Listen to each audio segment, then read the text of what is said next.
So welcome everybody. I'm super excited for you to be here today to see the startups pitch. And I want to give you a little bit of a background of what's happening here today and why we're here and why this is a special showcase and not one of our typical showcases that we've done in the past. So my name is Anne Coquette. I'm the founder and CEO of The Guild.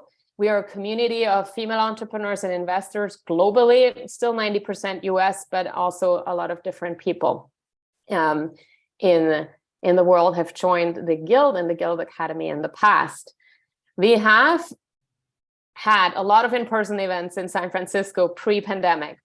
And at some point we said, it's great that all these people are coming and sharing, and then 10 minutes after the event, the energy is sort of evaporates.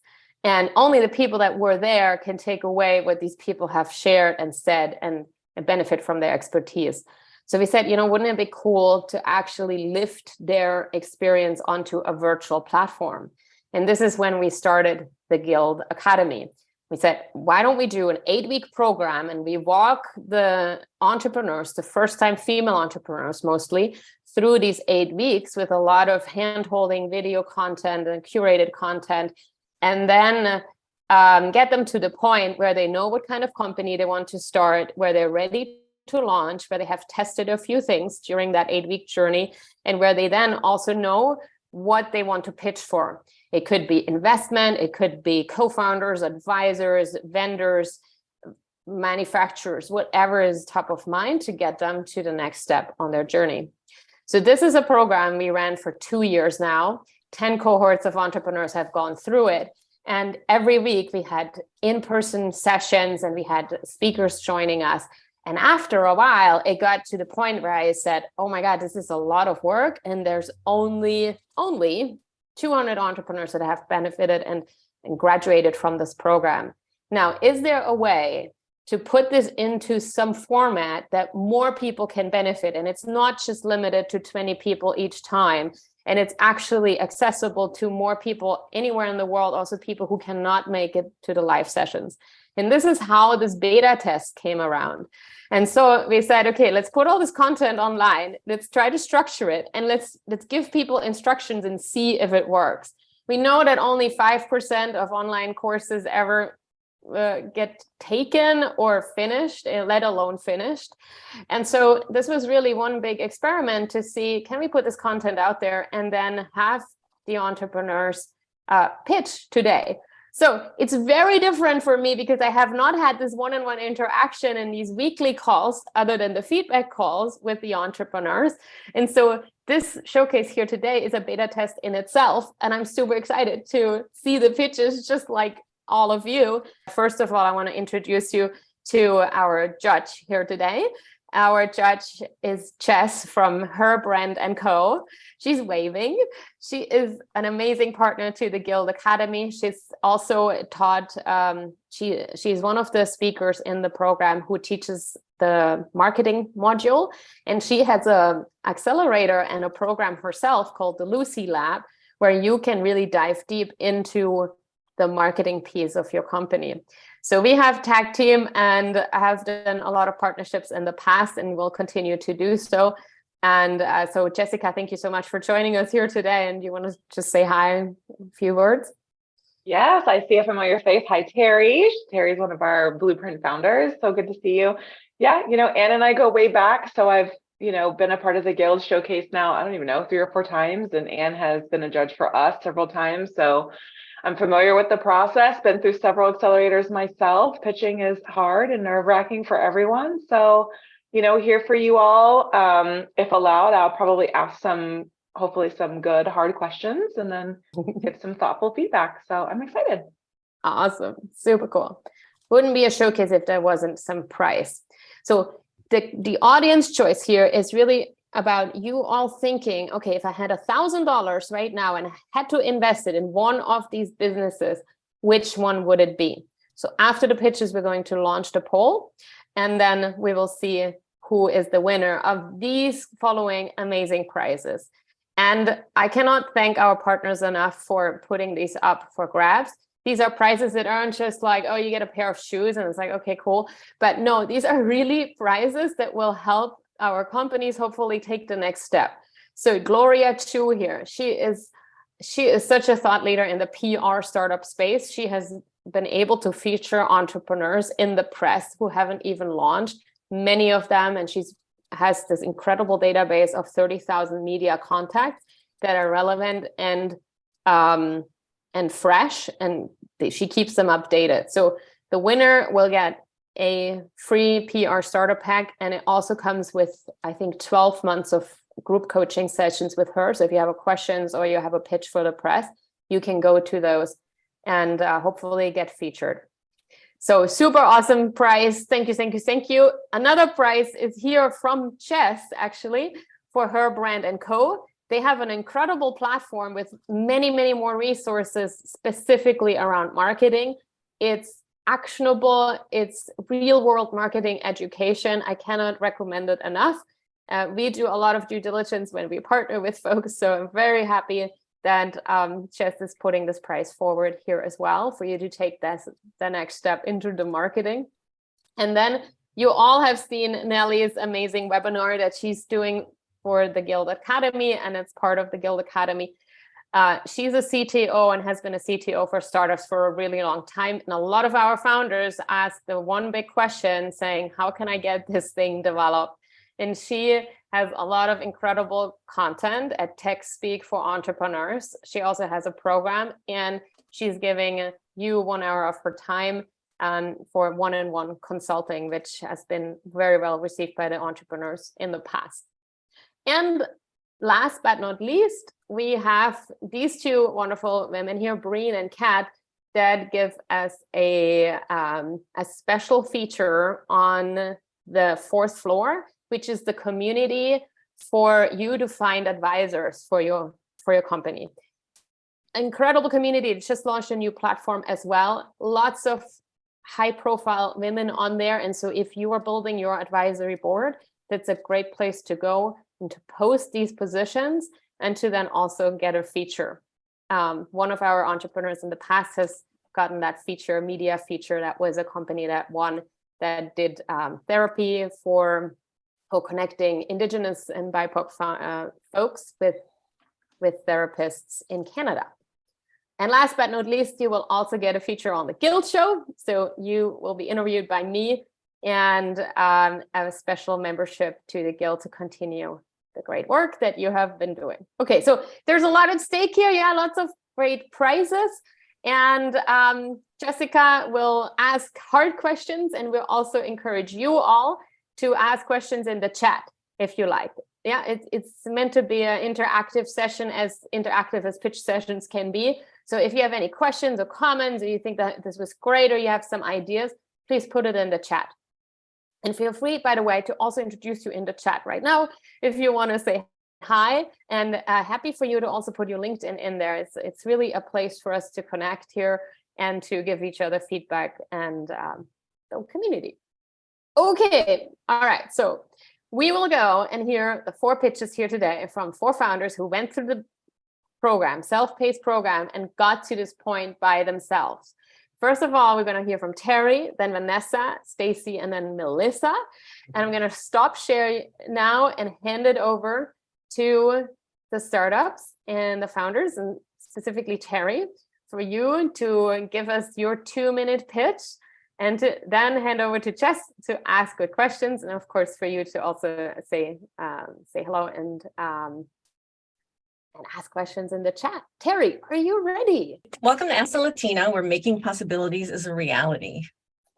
The problem we have today is there's only 2% of Latina professionals are in STEM. They're severely underrepresented. Latinas in high schools face barriers because they are not prepared for college, and there's a shortage of STEM qualified public school teachers. The supply and demand is going to be critical because the U.S. Bureau of Labor predicts that 1 million STEM jobs will be needed by 2030. Future STEM workforce is critical.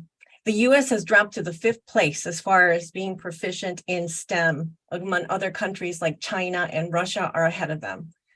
And then the total U.S. Hispanic population is the key because it's growing. It's going to be 78% by the year 2050, as well as a quarter of them will be Hispanic youth. By 2050, Latinas will account for 25% of the female workforce. The solution is Ask the Latina, an app that matches and pairs a Latina professional in STEM to a Latina high school student. Quickly, it's able to onboard, it matches and considers the cultural sensitivity and the direction where they want to be, whether it's language or their cultural background. It also provides them with a summary of the mentor that's properly matched to their needs and the field that they want to go to, and the chat and communication is open. Oops. How this works? Well, there's strategic questions that have been created. So the algorithm provides the right match to the student. And scheduling begins. The mentee is able to send a schedule request to the mentor of her choice. Then there's a connection, and when they connect via chat, all on their phone, because it's basically taking care of the digital divide, they can start the goal setting. We have a competitive advantage. After looking at everything, doing our research, we know that basically Ask the Latina mentor-mentee app is the only one available for teens, and we're niched down to the Latina in high school. All the other ones either have app or a website, but they are all looking at professional and college students. Our business model, we are focused on two sets of customers. The Hispanic employee affinity groups. We're looking at the Fortune 500 companies. 90% of them have Hispanic employee affinity groups. And then the Hispanic professional associations, there's about 20 of them. So we're focused on them being our customers. The value to them is that the Latina mentors will be trained. They'll get leadership skills. 75% of this provides retention rate, and they are likely to be promoted and also be an advocate for the brand. Our partners will be educational organizations that are working out there nationally to try and help the underrepresented students. What our mentors are saying, well, this is our traction. We've been working with this program for about a year, and we've been developing it. And with the help of our mentor tests, we've had great relationships, not only with leading Latinas in these companies, but also they are anxious to see this to be deployed in the beginning of 2023. Yeah, one more slide you can talk about. Latina student mentees are also going to be getting a benefit. They're going to be exposure to corporation, Latina achievement, and also STEM candidate, and they're going to be prepared to be the next recruit. Is that it? Well, this is my last one, final projections. We're projecting that basically we're going to be in the $7.0 billion market. And this is where we're projecting that we're going to be able to get paid satisfaction of 95%. We believe that this will happen all because it's a market that someone's looking at very closely. And our ask is really to get more context and get some investments. Contacts and investment. Awesome. Big round of applause for Terry. Well done. Well done. Your ask again, connections to folks that want. Particularly, we want connections to Techstars and Google. And then as far as investments, we're looking at investments for support and crowdfunding. And we want that support specifically because we want to increase the development of this app and provide some other features as we continue to do user testing. Yeah. Deployment. Awesome. Okay, so I'm gonna hand over to Jess, and I know your pitch was longer, so it ate into the time for questions. So we have about a minute or so for one really good question, Jess. Oh my God, one good question. Okay, well, first of all, Terry, well done. It's always the brave one to go first. So you did a really great job. And obviously I'm a little bit biased because I know you and I've seen your brand evolve over the past few months, and you've taken a very long way, and as evident by your time in the program. So well done there. Okay, I guess if I had to ask one really hard question, it would be not a hard question, but I don't understand the connection, and maybe this is part of your pitch you couldn't get to, was if you're targeting teens, which that was one of my questions, but that became clear later. The time that they are teenagers to the time that they are in the workforce is a huge gap. So are they receiving mentorship during that time? Are they what are they doing on the platform, and how is the platform helping them to eventually, I assume, get matched to STEM career opportunities, unless I misunderstood? So we'd just love to understand what that gap is. Yeah. Well, what we're doing is Latina high school students are really at different levels in the mentor-mentee program. They can either be in ninth grade all the way to senior. So that will be different. Anyone who comes into a senior in the next year was going to be graduating and going to college already. So the relationship starts with basically 8 weeks where we set goals and we have the mentor and mentee work together through the scheduling. I will help them as far as connecting virtually if it's necessary and they're not in the same state. The beauty of this is, given the fact there's only 2% of Latina professionals nationwide, the app is, and being on a cell phone for fighting the digital divide that these Latina high school students have, allows them to connect easily no matter where they are because of the fields and how minimal we have as far as Latinas in these fields.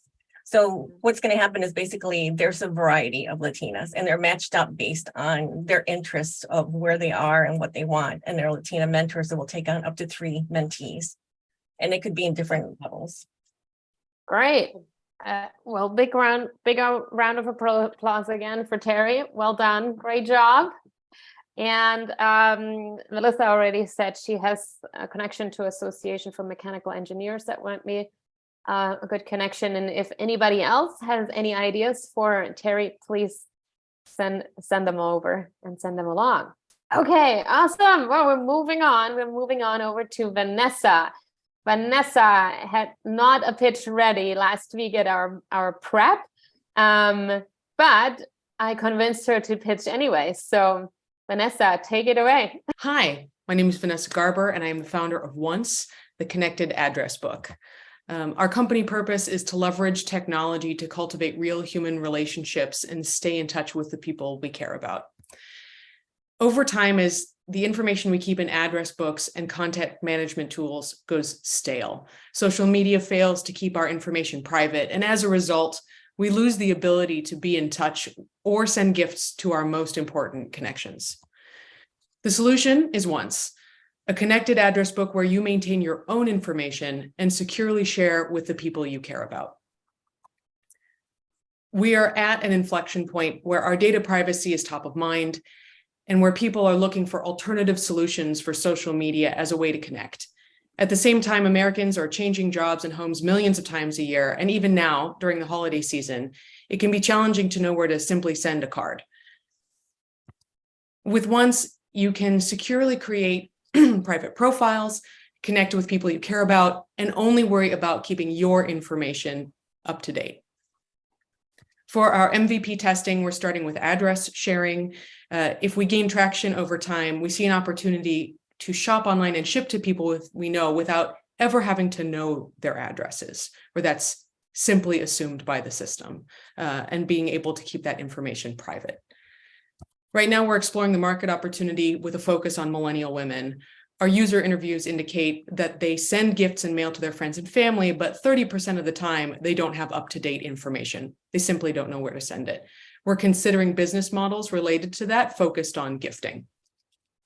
There's a lot of personal CRMs and address book solutions on the market, but all of them make copies of data.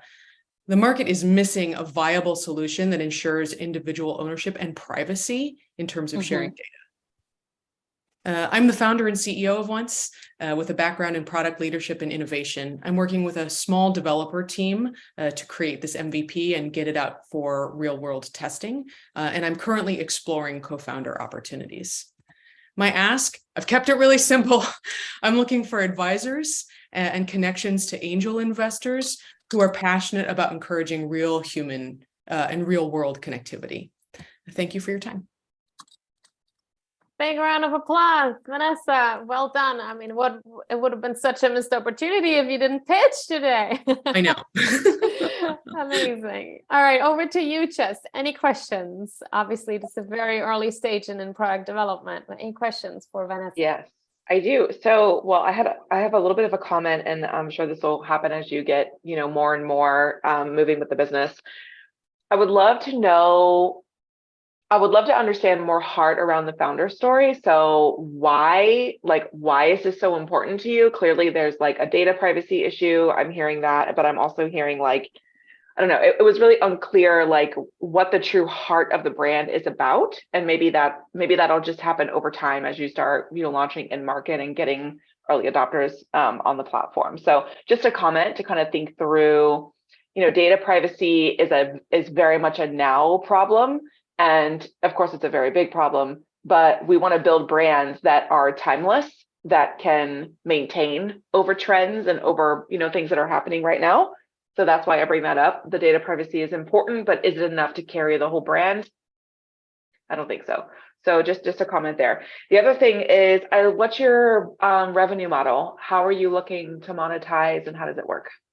So actually, that's a great question. Anne and I talked about this a couple weeks back, and I'm trying to focus on getting people to actually share their addresses before selecting a business model. I alluded to this, but in terms of gifting or kind of partnering with, flowers, chocolate, whomever company to actually refer to and get money from that gifting platform is one way. Another could be API integration fees, where you replace something like Smarty Streets, where we confirm we know your address, we've delivered to you already, and so we can ensure we lower deliverability fees for companies. So I think I've got too many options right now, and so I'm trying to focus on what is that core value and that proposition that will encourage people to leave something like their existing contacts book, which is a big ask.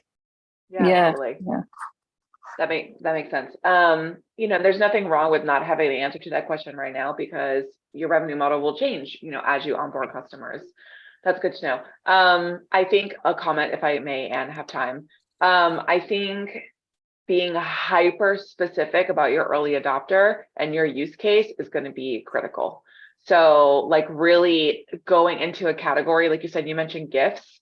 So I think just really diving into a category, putting all your marketing language around that category, around that customer, is going to be really important for your early traction, because in a way, this is a huge disruptor. You're asking people to basically not use an archaic system that they've always used for their stuff. Airbnb was a really good example. Before anyone would ever let someone sleep on their bed, right? Like they had to really dominate a category to gain that traction and that trust before they could tap into the next big early market. So I think that's going to be critical for you, is to really be hyper specific on that category, really in tune with that customer and the use case for this app or this technology, and then move on to other categories. Thank you. That's really helpful. You're welcome. And Leslie asked, how do you get people who are sensitive about data privacy to share their info with your app? And I think this goes back to your question around building a brand and the trust with the brand. Yeah, I think it's something that I've been exploring. There's actually a couple of apps out there that do something similar like this today, but with the intention of just creating another address list. An example of this focused on wedding invitations and gift cards is Postable. I'm not sure if you're familiar and have used that, but there's others like it where, frankly, I feel their invitation is a little creepy, where you get a link and you fill out your personal information and it stores it in a list in the Postable system. There's several like it. I think Postable is one of the most popular, but I'm looking to take advantage of the learnings that those folks have of asking for that information and refining it with a more secure way of not just posting a public link, but allowing it to be private with two-factor authentication, and testing with that space, which is really where I'm starting with that MVP of seeing if people will share addresses. Awesome. Yeah. Right. And, this shows also that if we do have competitors in the space, shouldn't discourage us. It's an opportunity for us to learn and to see why people like using them or don't like using them, and what's working and what's not working. And especially when those folks also get funding, it's a good sign if we also are on the path to asking for funding, that the space is getting traction. Awesome. Okay, cool. Vanessa, thank you so much for pitching. And next up is Stacy with a plant-based meditation solution. Okay, let's hear Stacy. Yes, thank you. And thanks everyone for being here. I'm going to go ahead and share my screen. So, as Anne said, I'm Stacy Atre, and I'm here today to talk to you about the plant connection. The problem in our busy lives is that we forget about the profound relationship we have with nature within ourselves. And this can cause a lot of anxiety, which is a general condition that affects 1 in 4 people as of 2022. We are all deeply connected to the earth, and it's through this much needed unity with plants that we can find an abiding peace. And at the Plant Connection, we believe you deserve peace. The Plant Connection is a meditation and movement experience that reminds us of this sacred relationship by connecting you to nature in a unique way through a 45-minute class filled with meditation, plant music, and breath work. So you can see here that I'm giving you an example of the plant music. And this is just a quick little example. I'm going to fast forward it here so you can kind of hear an example of what the plant music might sound like. As I mentioned, if anybody wants to hear more of that, I'm happy to send it to you after the presentation, but I've been a meditation and breathwork teacher for over 10 plus years. And I feel that plant music, you can adjust the different sounds to make it really relaxing. It's a unique event in a unique way that can be really beneficial to anyone who's open to that experience. And our business model generates revenue through income, through individual ticket sales. And in the future, we hope to generate income through a plant store and maybe even our own merchandise. And as you can see here, I've done a detailed analysis of other immersive sound and art experiences, which have been successful in the US and abroad. Our ticket pricing would actually be a little lower than the lowest cost ticket listed here, which is $39, because we want to make it accessible to people. In the future, we hope to support our revenue stream through events in multiple cities and countries, and we want to have a community focus that creates collaboration with different artists.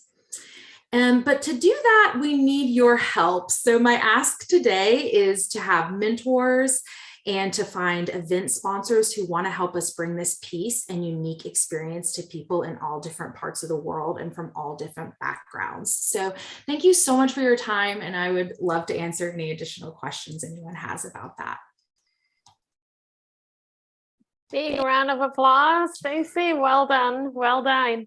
And you're getting lots of comments, people saying they're curious and they want to hear the music. And I actually think we have time. Do you want to play the music quick? Can anyone hear this? Yeah.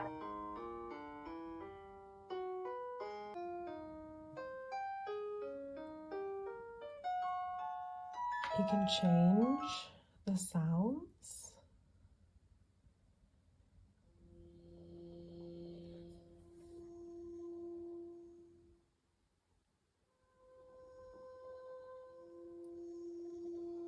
It's really, really cool because it reads the biorhythm. This is called Desert Rose. Okay. Awesome. Well, thank you for sharing that.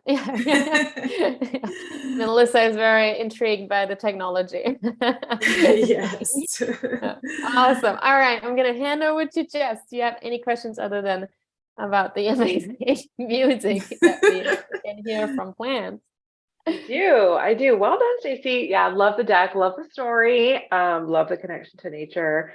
So I think this is really interesting that you're in kind of this like immersive marketing experience. Like you brought up Van Gogh, you brought up these other things. So I guess my biggest question would really also kind of be around revenue. You know, how many, are you looking to do like pop-up events in different cities? I know you mentioned with partners, but I guess how does one sustain building out something like that?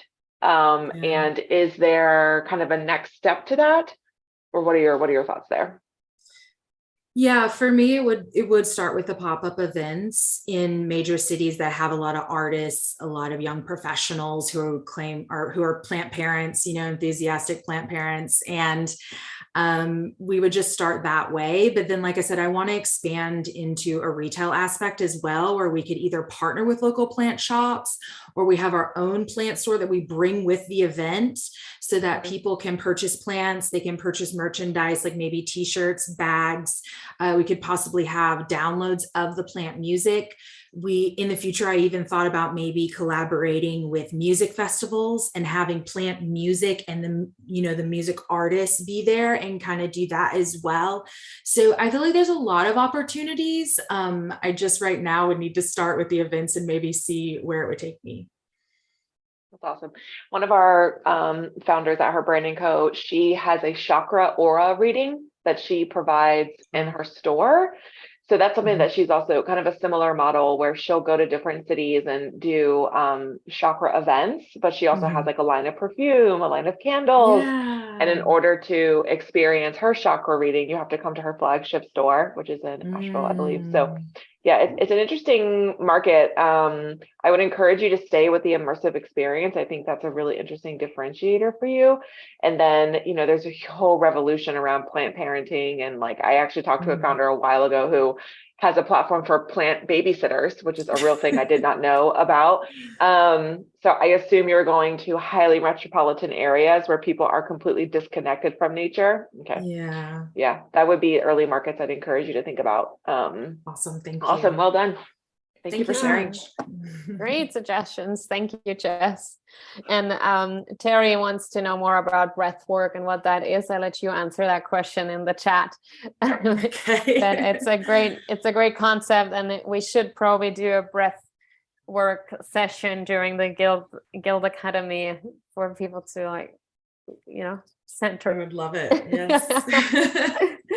Excellent. Okay. All right. So last but not least, Melissa, you are up. Are you ready? All right. Yes, I am.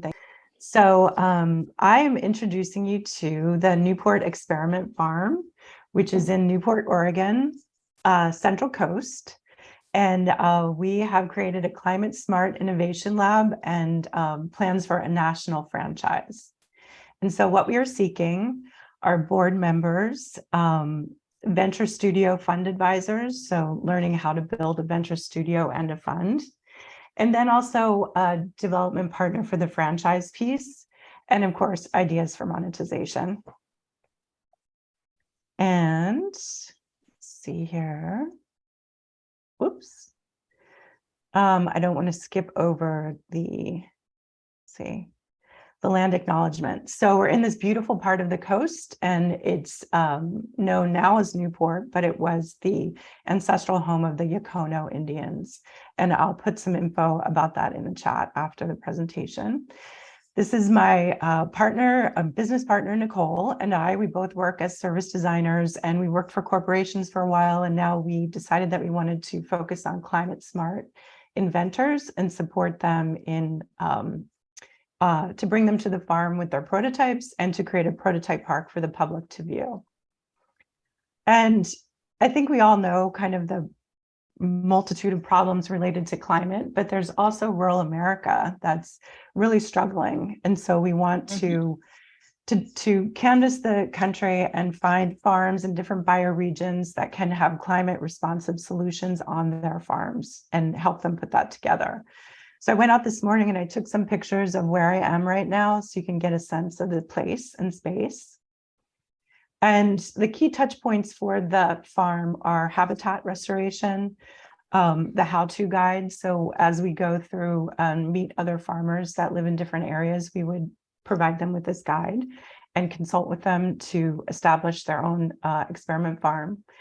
And the barn will be a maker lab and a Grange Hall, which is a national group of Grange Federation, I guess it's called. And then the prototype park, which is essentially like a land-based exploratorium.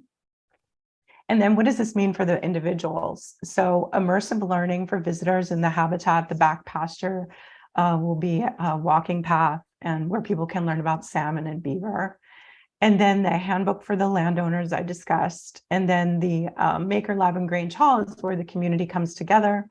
And in rural communities, there's an interesting dynamic around politics. And so we hope to address that a little bit as well. And the Climate Inventors Venture Studio would be linked to the prototype park. And all of the prototypes, we want to take on this and invite people to consider a system of use mindset, which would be focusing on energy, food and farming materials, and waste to value. And I know that there's an interesting competition, but in our case, we're interested in collaboration. And for working for so many businesses, it's always like competitive. And this has been such a gift to be involved in a project where everyone just wants to help and participate. So it's amazing. So we've been at this for 3 months and we already raised $2 million for habitat restoration. So this is the back pasture, and we have 2 streams on the property that will be reconfigured to support healthier salmon run. And we also have a partnership with Oregon State, and the day workers in the fishing industry here are part of that Guatemalan and Mayan community that come up here in the summer and grow their own food, but they're getting, they can't use the land that they're on right now. So we're bringing them to our land, and we're developing a solar greenhouse and different kinds of energy experiments that go along with their garden. And they're growing their own traditional foods. Alyssa, one more This slide. is it. Yep, this is it. So basically just an invitation to join. And I mentioned some of the things that we're seeking. So that's it. Thank you so much. Fantastic. Big round of applause. So many things that you're doing. It's so hard to put that in a 2-minute pitch. I really appreciate it though, because it was hard, but it was really helpful. So thank you so much. Yeah, great. Jess, do you have any questions for Melissa? Oh my God, I have so many questions. So I first want to make a comment. First of all, amazing. Thank you for doing the land recognition. I think that's beautiful. And also, amazing work that you're doing, work that is complicated and requires a lot of stakeholders, partners, and layers, requires that much more concise communication and positioning, right? So you have a unique opportunity where you're doing so much, but then you also have to explain all of that to everyone who might be potentially interested, right? So how does one do that with all of those layers? That's really kind of what I would imagine is going to be your journey over the next year or so, is to really figure out the global positioning as the brand and then how that filters down into specific market positioning that you're doing. So I think what I would have loved to have heard is to call out some of the problems. I mean, we have so many problems, but you are building a center, right? And I'm sorry if I'm not using the correct language. You're building an ecosystem to bring people to you. Is there a subset of problems that you are going to tackle out the gate? Like you talked about rebuilding habitat. So, as you think about, like, what's the best way to say this? I'm not saying this very eloquently. As you slay the dragon, right? We can't slay the dragon all at once. So how do we do it in pieces so that other people can get behind us and help us slay the dragon? Does that make sense? So totally, exactly. The biggest problem is prioritization. Yes. And so what we've decided is that our first priority is stabilization. That's what we're calling it, is stabilization. So when I drove here in July in a U-Haul, the windows were all open. There was all kinds of stuff that you can imagine be going on with that, just in an empty house. So we had to do a lot of that kind of work, but now stabilizing the land, invasive species and so forth, getting that funding has made it so that we can actually grab onto something. And so the habitat restoration and the prototype park are kind of linked, because what we decided we're going to do is do tours on invasive species to start. So we're bringing people over to the clear cut, and we're going to show them what canary grass is and how tansy is poisonous and so forth, and talk about what the next phases are. So I'm open to, of course, to ideas, but that's just where we landed as part one. That's awesome. Yeah. So communicating that in layman's terms, your brand runs the risk of, there's a lot of people who are not, academically trained in this area who would most likely get behind what you're doing and participate. So then we have, the marketing language has to make sense to those who are at your level, but also everyone else. And so that's going to be also, I think, a challenge for your brand, is to make sure that the communication tools that you are leveraging and using are easy to understand, and it allows everyone to galvanize around this huge mission that you have and allows people to be a part of it. You asked about funding. So you said you got 2 million. Is that through grants, or how did you get the initial 2 million? It's Oregon Fish and Wildlife. This, the national administrative budget around infrastructure has filtered down into, plus revitalizing rural, there's a lot of money for that. Yeah, Oregon Fish and Wildlife. That's Okay, it. great. That's great. I mean, I would absolutely recommend grants for sure be an avenue that you continue to look for. And then sponsorships, like all those people who you said were collaborators and, competitors. If you are doing an area of conservation that they are not, that is a perfect puzzle piece that you can slide in together. So that way you can build your business off of their traction, their networks, right? But not play in their sandbox, right? Like you all are building different sandboxes. So yeah, I don't have any other questions. I really have more thoughts, but I mean, well done. And Thank you. Great job getting your first initial round of funding, because that'll really help build traction. Yes. Thank you so much. The timer's going off too. Anything, Terry had some questions. I'm not sure. There was some misunderstanding or maybe I didn't get the full story.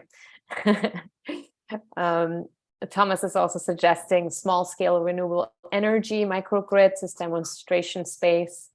My good friend Yezin has a company called Nevado's Single Access Trackers, and they also always look for test sites and whatnot. So I think there's a lot of connections we can make for you to prototype on your farm. And as a farmer myself, obviously this is near and dear to my heart. So, unfortunately, we don't have a stream on our farm. Otherwise, I would also like to put some fish there. All right. Well, I want to say thank you, everybody. Thank you so much for putting yourself out there, for working on these big, awesome problems and solutions. And also huge thank you to all of you who took the time to go through the program and give me so much feedback. We had weekly 30-minute calls that usually became hour calls. And people gave me all this feedback about what worked in that module, what was unclear, which video content was good, which one wasn't. And I just absolutely, I wouldn't be able to launch this program now to the public without all this feedback. So Terry, Stacy, Vanessa, and Melissa, and also everybody else who is here on the call here today who did not pitch, like Danny, who gave me so much great feedback, and Karen, who is working on some toy idea for perhaps disabled kids and still refining her idea. I just want to say thank you so much for all that feedback. And I want to share quickly so that everybody can see what's happening next with our program. So basically, we did a beta around this program. We're going to offer this program going forward for about $500 right now, still $300, to get access to everything that these awesome people that pitched today had access to. So that should get people to the point where all you were here today. And then we also heard loud and clear that call for group coaching sessions and for community building and for this back and forth. And I did have a lot of one-on-one engagement with the founders in terms of chats on the platform and whatnot. And so we're going to offer a second program that's really more around group coaching and 10 sessions. People can come in and ask questions and build that community, and then hopefully launch their business at the next showcase. So my ask for you all is to please share this with your community. If you feel like we're doing something worthwhile, I would love for you to get the word out. But now we're coming to the big point here to say, okay, who gets all these amazing prizes? And so I'm going to go ahead and launch the poll, and it's going to be an audience award. And Chess, you also tell me who you would choose. Yeah.